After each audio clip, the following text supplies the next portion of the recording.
Olá, colegas, amigas, amigos, bem-vindos a mais um encontro de Conexão Exportação da nossa Minervini Export Academy. Hoje temos mais um tema muito interessante: comércio exterior na prática, rotina, desafio e oportunidade. Para nos falar sobre esse tema, nós temos o prazer de receber uma jovem executiva, Paula Maccarini. Olá, Paula. Olá, Sr. Minervini, como vai? Olá, Paula, tudo bem? Obrigado por aceitar o nosso convite. Muito obrigada. Eu vou ler umas linhas do teu currículo. Paula Maccarini é formada em Relações Internacionais pela Universidade Federal de Santa Catarina e atua há mais de 7 anos no setor de comércio exterior. É gerente na Maccarini Consultoria, empresa com mais de 25 anos de experiência em representação comercial e desenvolvimento de mercados na América Latina. A empresa atua com foco em estratégias de exportação, inteligência de mercado e gestão logística. Paula é apaixonada por conectar culturas, identificar oportunidades e ajudar empresas para que possam crescer além das próprias fronteiras. Bom, Paula, então bem-vinda. O teu currículo promete muito bem. Antes de começar com as perguntas, nos conte, por favor, a tua trajetória. Depois que você se formou, como é que você se desenvolveu a tua atividade até hoje? Perfeito. Primeiro, muito obrigada pelo convite. É uma alegria estar aqui conversando e compartilhando um pouco da minha experiência.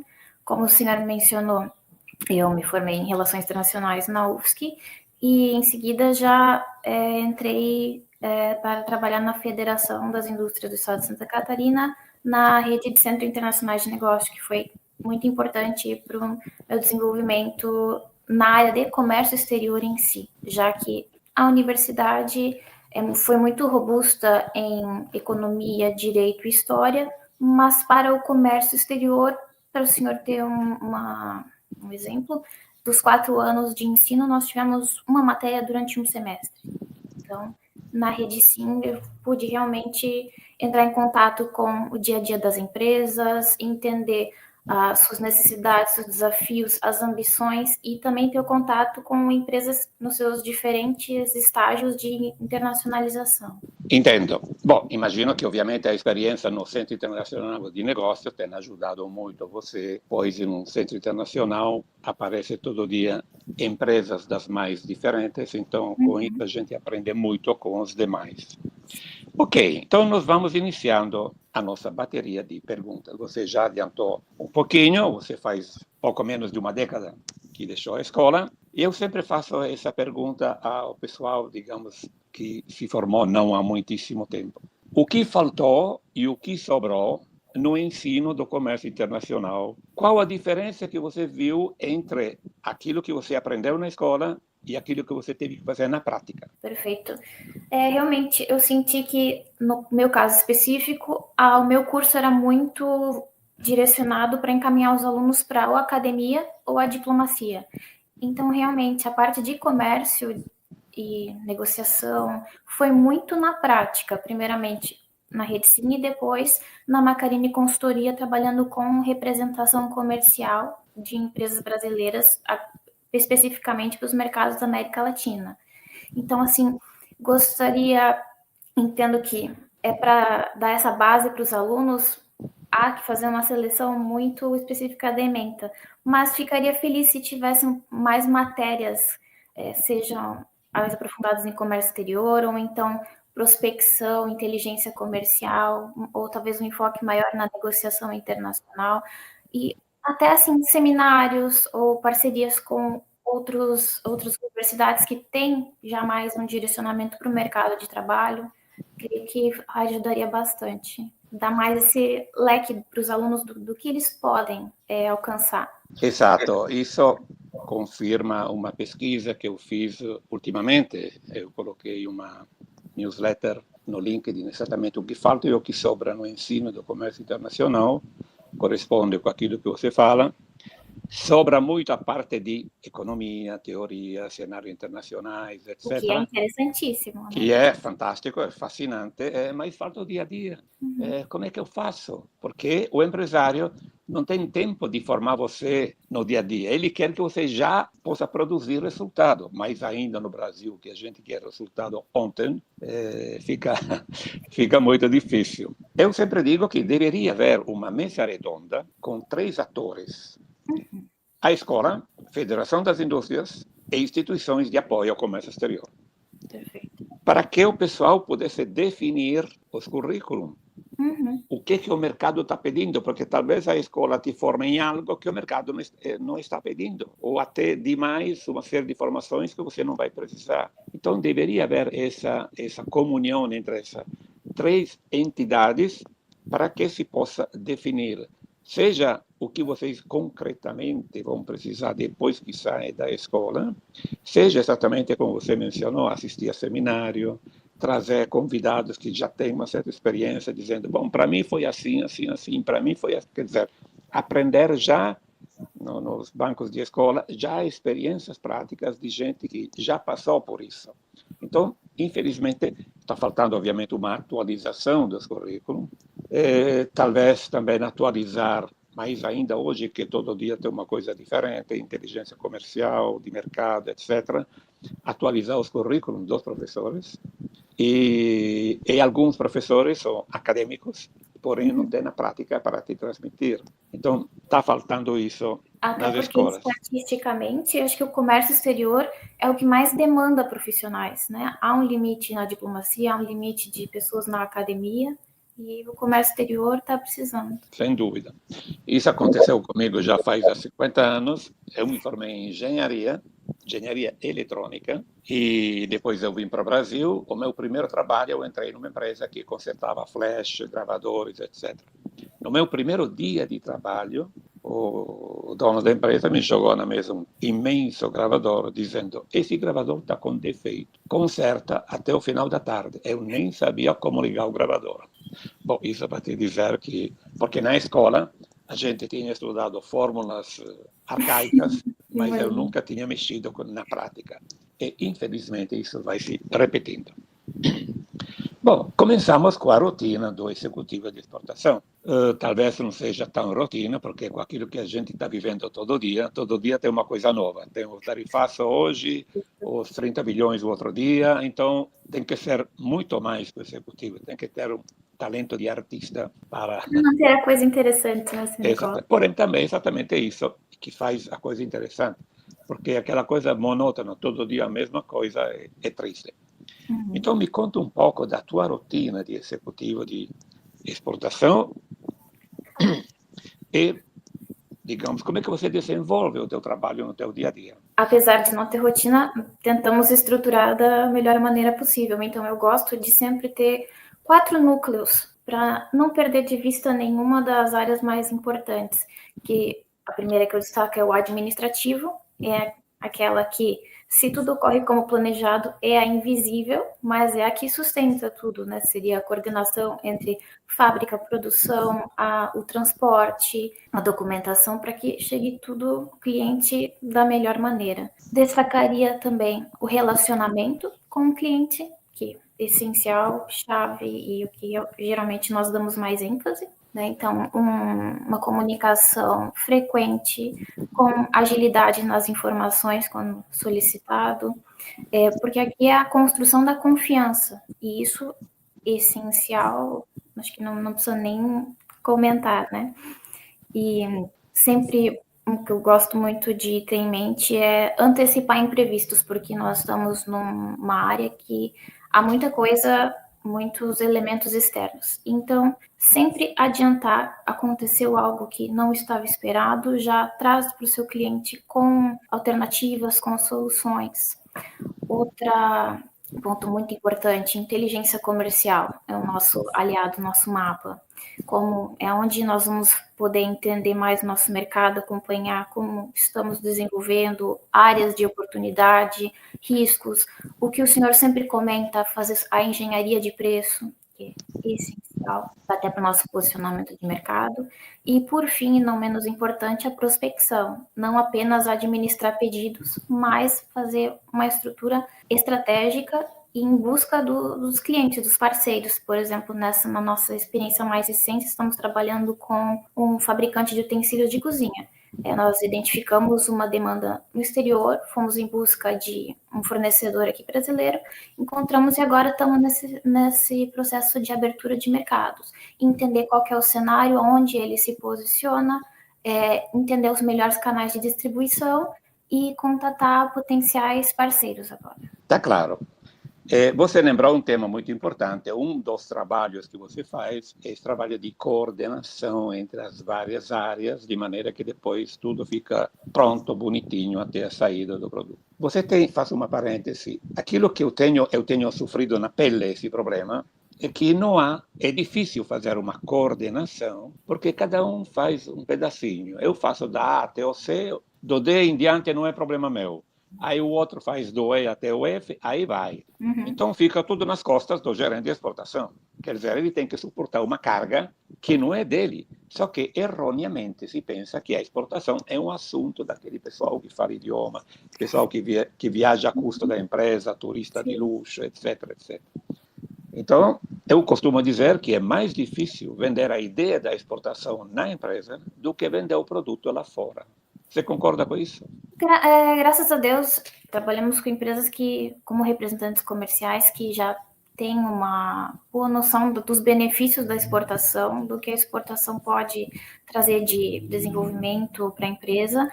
Mas, sim, muitas vezes é um desafio.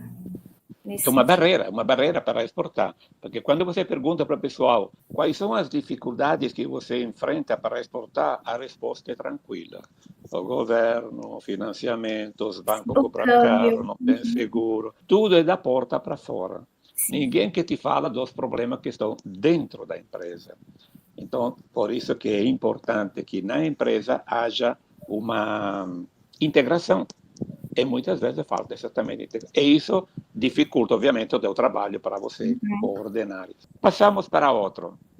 Paula, você dá assistência, imagino, para as empresas que estão iniciando a exportar e, imagino, empresas que já têm uma certa experiência na exportação, prospecção de mercado, prospecção de interlocutores, clientes, etc.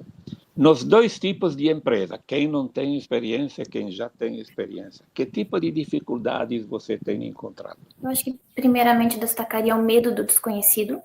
Nós tivemos, alguns anos atrás, exatamente esse processo de encontrar uma demanda no exterior e buscar fornecedores, e nós tínhamos encontrado uma empresa que, assim, encaixaria perfeito. Fomos lá, apresentamos o projeto de exportação, ele...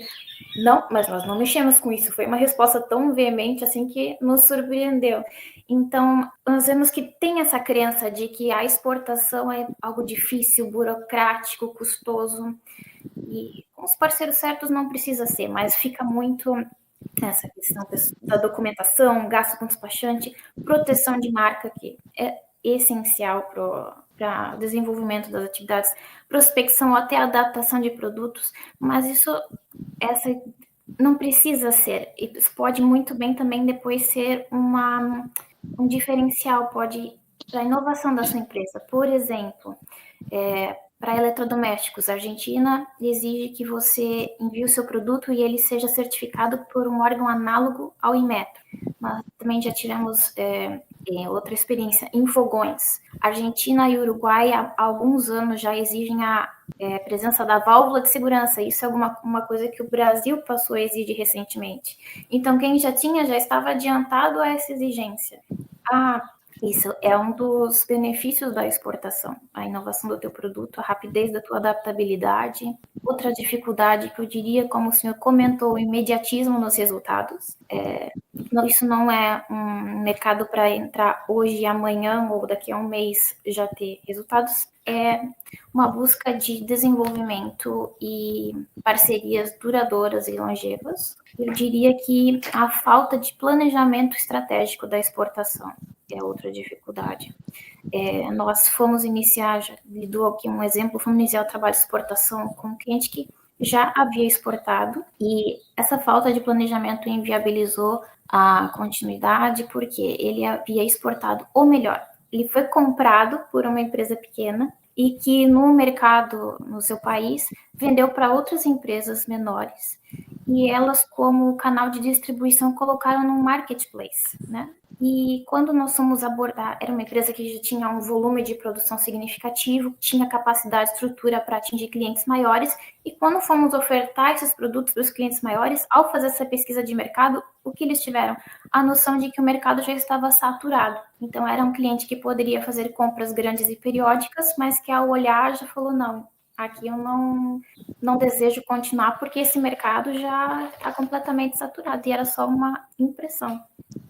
Claro. Quando vocês iniciam um trabalho como empresa a zero, nunca exportou, então vocês vão fazer vão dar uma assistência. Vocês fazem, eu chamo sempre de export check-up, quer dizer, uma avaliação por quanto anda a empresa, de maneira que vocês possam dar sugestões assim direito do tipo você não está pronto ou você precisa melhorar no design, na embalagem, no custo, etc.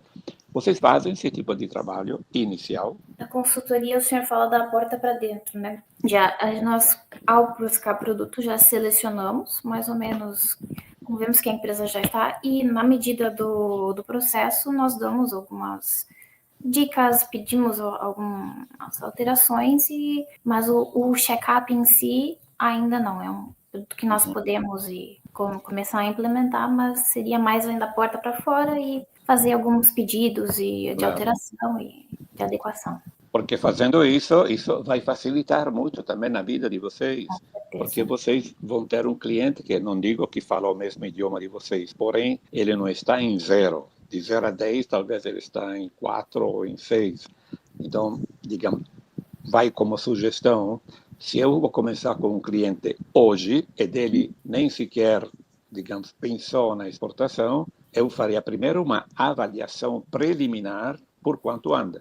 Eu sei que é difícil vender isso, porque o cliente quer nome, sobrenome e endereço a quem mandar o produto. Então, às vezes, infelizmente, a consultoria é interpretada como uma intermediação de negócio, que são duas coisas completamente diferentes. Sei que é difícil, porém, digamos, precisaria insistir informando ele que se ele faz essa avaliação preliminar, vai ganhar mais tempo. E imagino que o cliente possa dizer para vocês, você nunca recebeu uma pergunta do tipo, quanto vamos demorar para encontrar, para vender alguma coisa? E eu também costumo dizer, a gente nunca pode dizer, você vai demorar X, Y, Z, obviamente, porque depende de N variáveis. Você sabe que recentemente eu encontrei até uma publicidade de um curso, faça o nosso curso, exporte em 90 dias.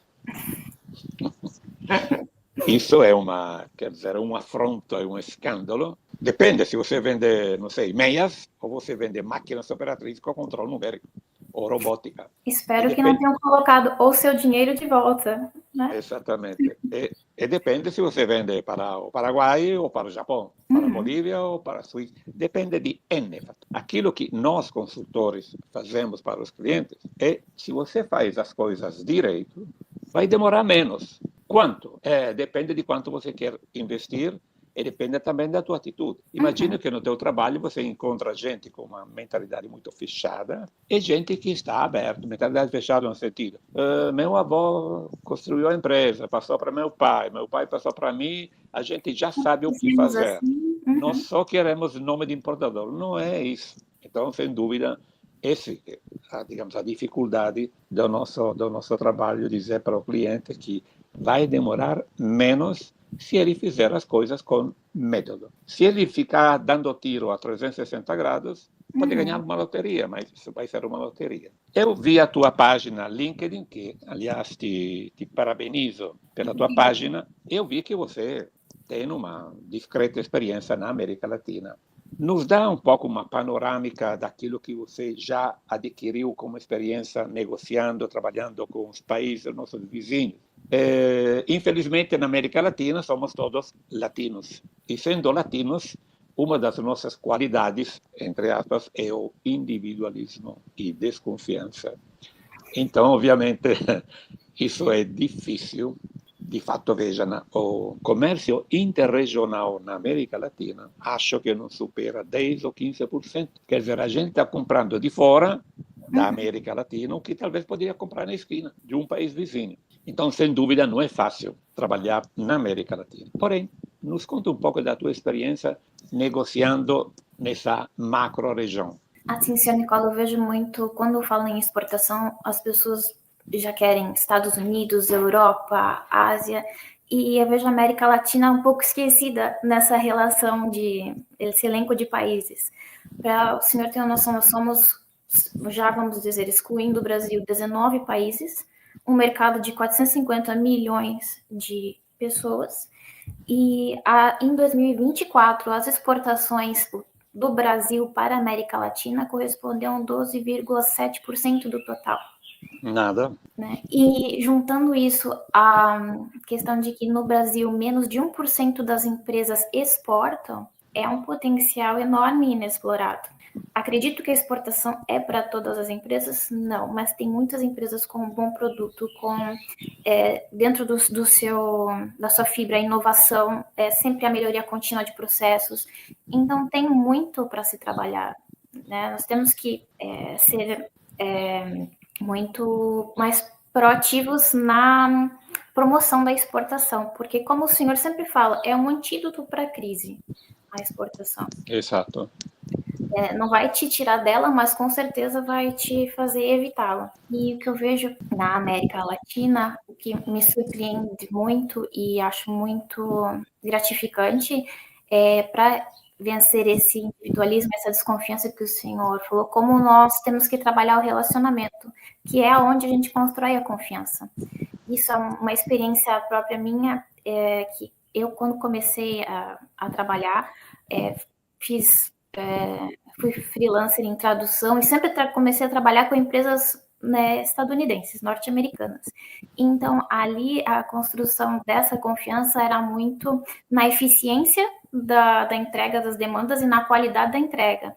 Então, por anos, eu trabalhei com algumas empresas que nunca fiz uma videochamada, como estamos fazendo aqui, com o coordenador, nada. Era sempre só, tá aqui a demanda, você me entrega. E esse era um relacionamento bem mais transacional. Já isso foi um contraste que me chamou muita atenção quando comecei a trabalhar com a América Latina, a importância desse contato pessoal, uma chamada, de perguntar, e muito mais além do corporativo. Você, antes de a pessoa confiar no teu produto, ela precisa confiar em você. E isso eu acho muito mais gratificante. Especialmente aqui, trabalhamos com muitas pequenas e médias empresas que são familiares. Então, assim, o avô, o pai que fundaram a empresa ainda estão comandando o negócio, e como essa construção de relacionamento leva a parcerias muito mais duradouras, longevas e gratificantes. Exato, o latino não gosta de papéis, documentos, o latino gosta de conversar. Então, você faz negócio ao redor de uma mesa, sei lá, de um jantar, de um café e tal, mas a diferença de um anglo-saxão, que ele vai direto ao assunto, o latino, exatamente, você falava, você tem que conquistar a confiança, porque ele está comprando a gente. Uhum. Antes de comprar o produto. Claro que a parcial desculpa do fatto que existe pouco intercâmbio na América Latina é que, por exemplo, no Brasil, eu posso pensar, bom, mas Estados Unidos é um mercado tremendo, fantástico, Alemanha, Japão, quer dizer, mercados grandes, porque os nossos vizinhos são tão pobres quanto nós, ou pouco mais. Porém, acontece que esses países estão comprando um monte de coisas, montão de coisas estão comprando da Europa para cá, do Oriente para cá, quando nós, que estamos aqui, mínimo pela cultura, apesar de ser um pouquinho diferente, porém, digamos, as diferenças culturais não são muito. Exatamente. Então, deveria haver muito mais integração. Como você sabe, já muitos anos atrás se criou a tal da ALALQ, depois que virou a ALADI, depois teve o Pacto Andino, agora o Mercosul, mas ainda estamos longe de uma concreta integração. E, obviamente, isso dificulta o comércio interregional. E vice-versa, o pessoal às vezes compara o Mercosul, os acordos na América Latina com os acordos da União Europeia, mas é outro planeta, outro planeta. A coisa não foi feita por decreto, a coisa foi a pouco, demoramos 60 anos, desde o ano 50 e alguma coisa, até os dias de hoje. Então, o que falta, infelizmente, na América Latina é muito mais integração. E isso poderia facilitar o nosso comércio. Até porque nós temos proximidade geográfica, cultural, de idiomas, fazendo uma ressalva, não são iguais, né? No portunhol não é aceitável. Claro. Mas, sim, até de preferências de consumo, nós somos mais parecidos, poderíamos, né, vencer nessa adaptação. Os produtos brasileiros são muito bem vistos e bem aceitos.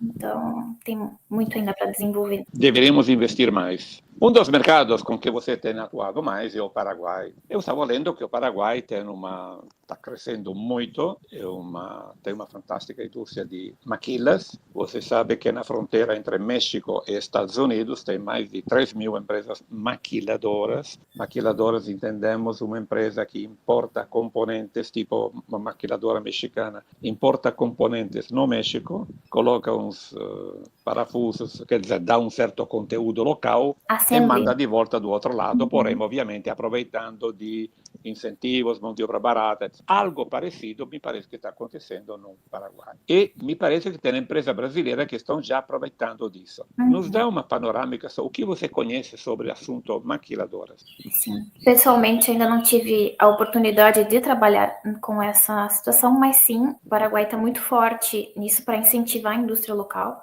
Então, essa lei, baseada nos moldes da maquila mexicana, incentiva empresas estrangeiras a se instalar no Paraguai com inúmeros benefícios fiscais, isenção de imposto de importação de insumos e de maquinário. Creio que é o imposto sobre valor agregado de 1%, menores encargos de trabalhistas, menor custo de energia elétrica por conta de Itaipu, então é uma das energias elétricas mais baratas do mundo. E, se não me engano, tem também isenção de imposto na remessa de divisas ao exterior. Então, isso está sendo muito atrativo para muitas empresas brasileiras que estão se instalando e pode beneficiar muitas empresas intensivas, tanto no uso de mão de obra, no uso de insumos importados e intensivas em energia elétrica. Então, setores químico, metalúrgico, têxtil também. Creio que ultimamente, nesses dias, anunciou que a empresa grande Lupo de meias vai se instalar em Ciudad del Este. Creio que aqui no interior do estado, a Budemeyer também já tem uma planta lá. Então, parece muito promissor para várias empresas. Além do Paraguai ser um hub logístico, pode não só depois os produtos para cá, como produtos para os outros países da América Latina. Até porque esta indústria é especificamente para exportação. Eu creio que só no segundo ano as empresas podem vender no máximo 10% da sua produção para o mercado interno paraguaio. Bom, isso é mais uma alavanca para as empresas brasileiras adquirirem mais competitividade e ter muito mais oportunidades de exportar, como faz, por exemplo, o México. Claro que agora, com o assunto do tarifaço, que também o México está sofrendo com isso, a coisa está mudando. Porém, entre Brasil e Paraguai, poderia e deveria haver muito mais intercâmbio para ter uma carta a mais para jogar para as empresas brasileiras. Sim, seu Nicola, só um que eu esqueci de comentar, que daí é necessário ter 40% do elemento paraguaio, que é o conteúdo local. E esse conteúdo local pode ser tanto a mão de obra no valor agregado, energia, insumos, serviços. Então, só para... Aí esses produtos conseguem ter a certificação de origem paraguaia e acessar os mercados do Mercosul com impostos reduzidos ou às vezes até sem impostos de importação. Exato, sim, sempre tem que ter uma exigência de conteúdo local. Normalmente é esse tipo 60-40, 70-30, algo assim.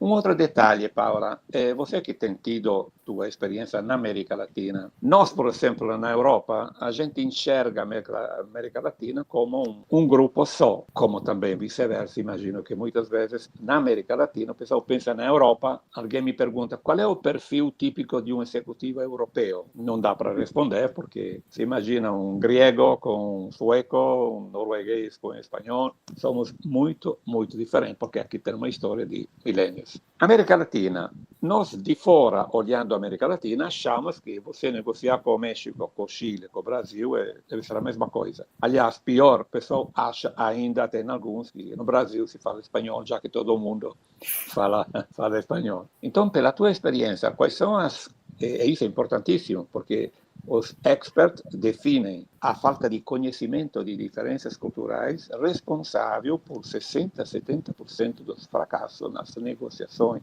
porque você pode estar tudo bonitinho, produto, preço, etc., mas você não se coloca no sapato do outro, você não cria aquela química com o teu interlocutor, não vai fazer negócio. Então, normalmente o europeu erra quando aborda a América Latina, pensando que do México até a Argentina é tudo igual. Qual a tua, se você tivesse que sugerir para alguém que não conhece a América Latina, do tipo, cuidado que no Chile é assim, no México é assado, no Brasil, quer dizer, que tipo de sugestões você daria em termos de cultura de negociação?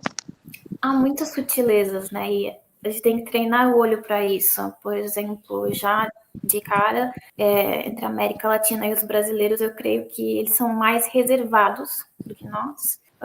Como o senhor mencionou, o Chile, muito mais objetivo, direto. Qual que é o teu preço? Qual que é o teu prazo? Funciona ou não funciona? No Paraguai, eu percebi uma maior formalidade, tanto na comunicação escrita, quanto no próprio encontro pessoal, nas reuniões. No Uruguai, muito a necessidade desse contato pessoal. Acho que a gente não realizou uma venda ou tenha realizado uma segunda venda que não tenha estado presencialmente no cliente. Isso é muito importante para fechar um negócio. Então, sim, tem algumas nuances bem interessantes aí. Sim, sem dúvida há diferenças. Eu, além de ter morado no Brasil, tenho viajado ao redor de 30, 35 anos do México até a Argentina. Então, o mexicano tem a arte de receber, ele te recebe muito bem e tal, mas para fazer negócio é muito, muito demorado. Para quebrar o gelo, talvez vai 20 minutos, uma meia hora. Chileno, concordo contigo, eu tenho encontrado o chileno, é muito mais reservado, ele vai direto ao assunto. Eu diria os países do tipo Chile, Uruguai, Argentina, um pouco sul do Brasil, também pela grande influência europeia. Na Argentina, mais de um terço são italianos. No Brasil, tem 32 milhões de oriundos italianos. Então, os países que têm tido uma influência europeia, alemães, portugueses, italianos, etc., talvez são mais diretos, são mais reservados. Os países mais, vamos chamar, mais tropicais, digamos, países que tiveram pouca influência externa, se imagina um Peru, imagina Equador, Colômbia, etc., são muito mais abertos. Então, sem dúvida, a abordagem tem que ser em qualquer país. Às vezes, a gente diz, nossa, mas que raro, que estranho esse país. Não, estranho é você é um hóspede. Ele está no país dele. É porque nós não percebemos as nossas características quando a gente entra em contato com a diferente e não é melhor ou pior, é diferente. Então, exatamente. Essa adaptabilidade é essencial. Uma pergunta pode ser, bom, mas sou eu que tenho que me adaptar a ele ou ele tem que se adaptar a mim? Depende do poder de fogo. Se você é o diretor da Walmart, o pessoal vai vir de joelho para conversar contigo. Se você é uma empresa pequenininha, vice-versa. Porém, claro, além de um estándar internacional de se comportar, porém, dependendo do poder contratual dos dois interlocutores, uma grande empresa vai exigir que você seja rápido, vai direto e não pode fazer muita pergunta. Bom, cara Paula, para nós fecharmos o nosso tema, como a gente dizia no início, não faz uma década que você saiu da escola. E como a gente falou, a escola, infelizmente, não te dá todas as ferramentas, ou a maioria das ferramentas que depois você vai precisar na prática. Se você tivesse que dar alguns conselhos, três conselhos, para um jovem, uma jovem que ainda está estudando, pensando, quando eu imagino que também você como eu, bom, uma vez que eu estou formado, fantástico, tenho o mundo aos meus pés. Nada disso. Por onde começar, né? Aí que começa a coisa. Então, se você tivesse que sugerir para os jovens que ainda não estão formados, que sugestões você daria de maneira que eles possam enfrentar, a começar pelo estágio e depois para o trabalho, mais preparados ou menos preparados de quanto normalmente são quando o pessoal sai da escola, devido a essas falhas típicas. Te dão um montão de coisa para estudar, mas prática é muito pouco. tuas sugestões. Então, senhor Nicola, tem uma frase de um professor que eu admiro muito, que ele sempre fala: nesse exato momento tem alguém aprendendo aquilo que você não sabe. Então, educação contínua, buscar cursos, livros. Agora, essa sua iniciativa do Sport Academy é perfeito para... Então, conhecimento é investimento e curiosidade é muito importante nesse setor. Não apenas, não sei, não, vamos atrás da resposta. Eu posso não ter como te responder agora, mas eu vou me comprometer contigo a buscar esse conhecimento. Adaptabilidade, flexibilidade, muitas soft skills, né? Criatividade na solução de problemas, é sempre bom desenvolver. Muito importante, porque, sim, os fatores externos não estão sob o nosso controle, então nós precisamos diminuir o impacto deles ao máximo possível. Perseverança, o foco no longo prazo. Esse é como deveria ser em todas as carreiras, perseguiam relacionamentos duradouros. Então, Um famoso professor da Inglaterra, eu sempre falo isso nos meus livros, quando alguém perguntou para ele qual é o perfil ideal de um executivo de exportação, eu espero de me lembrar todas as palavras dele, ele fala que deve ter agilidade de um corredor olímpico, agilidade mental de Einstein, o equilíbrio de um juiz, conhecimento de idioma de um professor de línguas estrangeiras e uma perseverança de um construtor de pirâmides. Perfeito. Bom, se eu falar isso, o pessoal já desiste, já. O padrão está bem elevado. Já se assusta. Agora, claro, você traduzindo na prática, quer dizer agilidade de um corredor olímpico. Você viajando, atraso de avião, chá de cadeira 4 horas para ser recebido, fila não sei o quê. Na América Latina ainda, mas imagina, uma vez eu fiz uma viagem tipo Paquistão, Milão, Karachi, Milão, tipo 6 horas de diferença. Milão, São Paulo, 12 horas de voo. Quer dizer, isso te mata. Você tem que ser em uma ótima forma física. Então, agilidade e o corredor. Agilidade mental de Einstein. Sabe qual é a principal dote de um executivo de exportação? A criatividade. Porque no nosso trabalho não tem rotina. Todo dia você tem que fazer coisa diferente. Então, por isso, a agilidade mental. Pode ser que você vai vender, sei lá, uma caneta, para fazer um exemplo super simples. Vai vender uma caneta, mas ele não quer a caneta, ele quer a tampa. Ou ele não quer a caneta como você está fabricando. Você tem que conhecer qual é o mercado e dar soluções para eles. Produtos complementares. Conhecer idiomas, nós com português não é que vamos muito longe, então mínimo tem que conhecer o espanhol. Inveja dos espanhóis que falam o segundo idioma mais falado no mundo. O primeiro idioma mais falado é o inglês mal falado. E muitas vezes isso cria um montão de problemas. Equilíbrio de um juiz. Por quê? Porque você tem que exatamente, como se diz, ter um jogo de cintura com o teu pessoal internamente na empresa, com os teus clientes lá fora, julgar até onde você pode ir e quando está na hora de parar. Então, equilíbrio de um juiz. É um construtor de pirâmides, porque a pirâmide o pessoal não fez em 2 dias. Então, não vai ser na primeira, vai ser não sei quanta gente que desiste da exportação, porque começou mal, porque fez o curso tal de 90 dias, por exemplo. Não desenvolveu essa resiliência ainda dos nãos. Exatamente. Então, não é na hora. Tem que perseverar, tem que ser constante. Agora, tem que fazer a coisa direito. Por isso a importância do pessoal, antes de iniciar, eu costumo dizer que o maior erro que pode fazer uma empresa é iniciar sem que alguém de fora, Centro Internacional de Negócio, Câmara de Comércio, Associação Comercial e Industrial, uma entidade fora da empresa que faça uma check-up inicial para verificar você por quanto anda. Uma forma de fazer um check-up seria você visitar a feira número 1 do teu setor. Pronto, em 3 dias você tira um montão de dúvidas. Ou, complementariamente, trazer alguém de fora que te diga, olha, você está errado nesse. Eu te sugiro você arrumar a embalagem, a etiqueta, capacitar o pessoal e assim por diante. Então, sem dúvida, por isso tem que ser perseverante. E isso também está ainda errado quando o pessoal fala, e você já mencionou isso, saída para a crise, 2 pontos, exportação. Não pode dizer isso, porque então teve gente que estamos em crise, o que a gente faz? Manda para fora o que está sobrando aqui dentro. Não é assim, porque provavelmente a menos que você não faz um produto global, Uhum. iPhone 35, por exemplo, ou um relógio, que é um produto global, quase sempre você tem que fazer um montão de adaptações. Embalagem, características, homologações, certificações, etc. Então, fechando, esses são as, digamos assim, as qualidades de um bom executivo de exportação. Idiomas, perseverante, boa forma física e tem que ser extremamente criativo. É isso, Paula. Como é que a gente te encontra se eu precisar dos teus serviços? Paola Cristina Macarini, no LinkedIn e nas outras redes sociais. E na Macarini Consultoria, nós temos também a nossa página do LinkedIn. Obrigado. Sim, a tua página está muito bem feita, então é bastante Muito obrigada. atrativa. Uhum.